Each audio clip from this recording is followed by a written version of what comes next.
ni lipi. Mwanaisha, ukiwa unasema kwamba hii kuzunguka kwake pia inamponza huyu rais. Maanake kuna mara nyingi anakwenda kufungua miradi ambayo ilikuwa imefunguliwa kitambo. Ima na rais aliyekuwa mbeleni ama yeye mwenyewe alipokuwa naibu wa rais. Akienda akizindua mpango, akiondoka baada ya miezi fulani, unapata Wakenya wenyewe wanarudi pale pale, wanachukua video, wanaonyesha kwamba hakuna kazi iliyoendelea.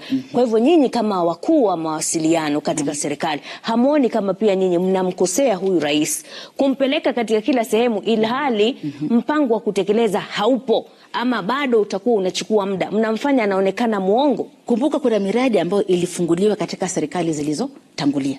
Na pengine fedha zake kutokana na changamoto zilizokuwepo wakati huo zilikuwa ni za kisiasa ama kifedha, miradi ile haikuweza kutekelezwa. Ama iliendelea na pesa zikafanya nini? Zikaliwa, zikaisha. Sasa Rais William Samoei Ruto amekuwa rais sasa. Ndio maana amejitolea akasema haiwezi kuwa kuna miradi 50 na bado haijafanya nini? Haijakamilika. Akienda pale kuzindua mara ya pili, sasa amezindua kwa sababu sasa nazindua mara ya pili. Pengine fedha zimepatikana sasa, jamani tuufufue huu mradi. Na lakini akizindua leo na mradi utatekelezwa baada ya miaka 4, utakuwa na haja gani? Kuna makosa gani? Heri tuzindue, tutafute zile fedha ifanye, kuliko kwani wale wananchi hawastahili kujengewa barabara? Wacha nikusomee baadhi ya jumbe on hope ya kwamba siku moja nao watafaidika na miradi ya serikali. Wacha nikusomee baadhi ya jumbe hapa kutoka kwa wananchi, niwasomee nyote jinsi ambavyo Wakenya wanavyosema. Tulikuwa tumekuuliza, je, unaamini zile ahadi zinazotolewa na rais? Kuna mmoja hapa, Chris Kombo 001 anasema siwezi amini ahadi zake kwa sababu hajafanya hata moja zenye alituahidi mbele. Kuna mwingine hapa, Dickson Bogo anasema historia yake yaonyeshaje? Kuna mwingine hapa anasema huu sio msimu wa ahadi, ni wakati wa utekelezwaji wa yale aliyotuahidi wakati wa kampeni. Kuna jambo hapa amesema sitalisoma, lakini baadhi ya jumbe tu. Hebu sasa tuelekee katika kaunti ya Samburu tuweze kuwasikiza wananchi wanasemaje kuhusiana na utekelezwaji wa ahadi hizi za kila uchao. Mheshimiwa Kapombe, ni zamu nyingine ya kuweka kwenye mizani ahadi anazozidi kutoa Rais William Ruto kwenye ziara zake mbalimbali anazozidi kufanikisha. Tulimuona kaskazini mwa nchi, akaelekea magharibi mwa Kenya, akaelekea mkoa wa Pwani ama maeneo ya Pwani. Juma lililopita amekuwa mwenyeji ama amekuwa kizuru kaunti nzima ya Nairobi kufanikisha ziara yake mbalimbali na kutoa ahadi tele kwa wananchi. Ahadi ambazo zinaweza zikalinganishwa na ahadi alizotoa kipindi cha kampeni ya kisaka kumrithi mtangulizi wake Rais Uhuru Kenyatta.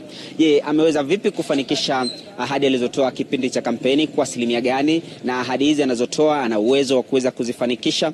Tunao wakazi wa hapa kusema nao. Wewe jitambulishe mwanzo kwa majina, na ahadi alizotoa Rais William Ruto, je, ameweza kuzikamilisha kwa kiasi fulani ama hajakamilisha kabisa? Kwa majina naitwa Daisy Losokoi, mkaji wa Samburu. Ruto amejaribu sana, amefanya 75% kwa ahadi zenye alitoa wakati wa siasa. Unaposema amefanikisha kwa 75%, ametekeleza ahadi kama gani na gani na gani? Tunapoangalia ametekeleza kama ahadi hizo za kitambulisho, amerekebisha katika, ukienda kwa miji amerekebisha, county national imerudi kwa crown kwa wananchi, na hata SHA unapoona alibadilisha, NHIF kakuja SHA. Tunaona sasa, hata tunaona kuna vitu zingine mapya na mambo ya housing. Wale wao kuwa na housing wenye wako wanaweza kuja afford kuishi kwa town, anatafuta nyumba ya kuweza kuishi, yametengeneza housing kwa kila county, siko housing yenye imetengenezwa. So yule maskini aliyeko juu chini mwenye wako anapenya naishi anapata pa kuishi. Wewe una imani kwamba ahadi hizi ambazo wanaendelea kutoa Rais William Ruto ana uwezo wa kuzitekeleza? Mimi kwanza kwa majina naitwa Felix. Ninasema ya kwamba hadi ya rais wetu haijatimilika. Kwa sababu kitu ya kwanza tumeona hadi baada ya hadi, kutenga baada ya kutenga, na hata sasa mahali tumefika tumeona tumehaidiwa hata mashini ya kutengeneza chapo.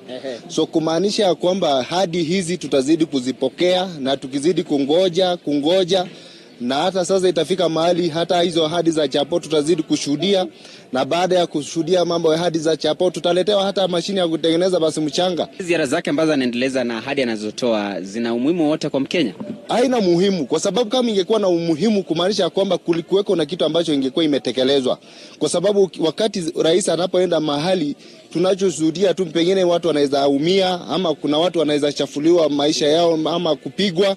kuna wengine wanaibiwa. So hata mtu ambaye anaenda maybe kusikiza ahadi ya rais anarudi akiwa hata mikono zake pengine zimekosa kitu ambacho alikuwa amekibeba. Je, ni kampeni za mapema? Zaidi ni kampeni za mapema ambayo rais ameanzisha, kwa sababu watangulizi wake wakati kama huu sasa hivi wangekuwa wanafanya kazi, lakini sisi tunashuhudia sasa hizi ni kampeni, kwa sababu hakuna kazi itakachofanyika juu ya gari. Ina hatari gani?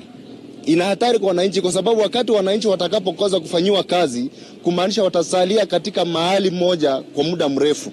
Asante sana Mheshimiwa Kapombe. Ndizo kauli za wakazi wa gatuzi la Samburu wanazoibua kuhusiana na ziara anazozidi kufanikisha Rais William Ruto na ahadi anazozidi kutoa katika ziara hizi ambazo anazidi kufanikisha katika maeneo mbalimbali ya taifa hili.